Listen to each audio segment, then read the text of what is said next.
আমরা বক্র ভাইয়ের লেবুর বাগানে গেলাম নার্সারির ভেতরে।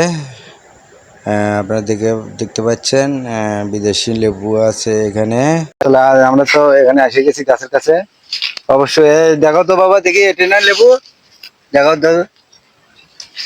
মাশাআল্লাহ, অনেক বড় বড় লেবু এটা। হ্যাঁ, এটা কতখানি করে হয় ভাই? হাফ কেজি ওজন হবে। হাফ কেজি ওজন হবে। হ্যাঁ, এর আগে আমি বলছিলাম ওই লেবু ভাতের সাথে, দুধের ভাতের সাথে খাওয়া যায়। হ্যাঁ, এটা সেই লেবু, কোনো টক নাই এবং বিচু কম ও আচ্ছা এবং আচ্ছা আচ্ছা খুব সুস্বাদু। আচ্ছা। অন্য ওই মানুষ হয়তো বলবে সন্তরা, এটা সন্তরা নয়, এটা সেই থাইল্যান্ডের লেবু। থাইল্যান্ডের লেবু। থাইল্যান্ডের লেবু হাফ কেজি করে হয়। এটা মানে আপনি টক না, হ্যাঁ, টক ছাড়া। টক ছাড়া।